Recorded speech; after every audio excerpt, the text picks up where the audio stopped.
Pour la toxicité, là aussi, le monde devient fou. Je vois que la FDA aux États-Unis, qui est quand même vraiment un gendarme extrêmement sévère, a donné le feu vert pour traiter les New-Yorkais avec l'hydroxychloroquine et l'azithromycine, pour mettre les choses en perspective. Hein. L'azithromycine, il y a un travail, je ne connais pas l'équivalent en France, mais qui a été fait aux États-Unis. Dans une année, il y a 1 personne sur 8 qui prend de l'azithromycine.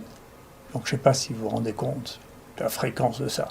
Quant à la chloroquine, il y a plus d'1 milliard de personnes qui ont mangé de la chloroquine. Donc, si vous voulez vraiment chercher la toxicité des choses, c'est vraiment... Et alors, l'hypothèse selon laquelle il y aurait des torsades de pointe qui est plausible, hein, quelque chose auquel il faut faire attention, c'est la raison pour laquelle on fait des électrocardiogrammes, et surtout le dosage du potassium, parce que quand le potassium est bas, il y a un danger.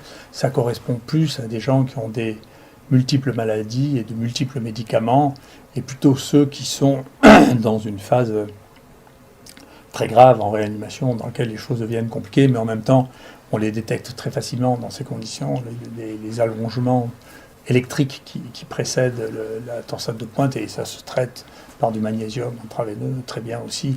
Donc encore une fois, c'est juste des fantômes que l'on agite là. Et je ne sais pas d'où ça vient, mais enfin, de mettre que l'hydroxychloroquine qui a été prescrite aussi à des millions de personnes, des gens qui en mangent ça pendant 30 ans, que c'est un poison, ça laisse absolument rêveur. Hein, qu'on ait découvert juste au moment où on a besoin que c'est un poison, c'est absolument étonnant. Je ne sais pas d'où ça sort, peut-être qu'un jour on le saura. Mais globalement, ce sont des médicaments qui ont été prescrits des milliards de doses. L'azithromycine, c'est le traitement le plus utilisé au monde dans le traitement des infections respiratoires. Parce que là, on tombe des nues quand les gens découvrent que c'est un danger extrême. Quoi. Tout ça n'a pas de sens. Voilà, et sur le plan, il faut faire attention, parce que sur le plan thérapeutique, ce que l'on est en train de voir, c'est que les malades, au moment où ils ont une insuffisance respiratoire, le moment où ils rentrent en réanimation, en réalité, ils n'ont presque plus de virus. Et souvent, on n'arrive même plus à cultiver le virus. Donc c'est trop tard pour traiter les gens pour des antiviraux. C'est trop tard. C'est quand ils ont des formes modérées, moyennes, ou qui commencent à s'aggraver qu'il faut les traiter. Parce qu'à ce moment-là, on contrôle les virus qui se multiplient.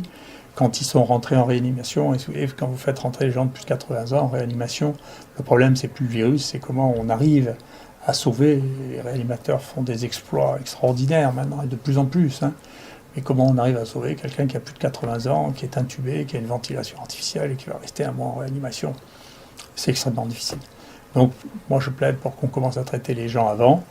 Et il y a des choses qui peuvent faire suspecter que l'on est malade, en particulier quand on ne sent plus l'odeur, ce qu'on appelle nous une anosmie, quand on ne sent plus le goût du sel, que nous on appelle une agosie, eh bien, c'est souvent associé avec cette nouvelle maladie. C'est probablement ces gens qu'il faudra tester en priorité.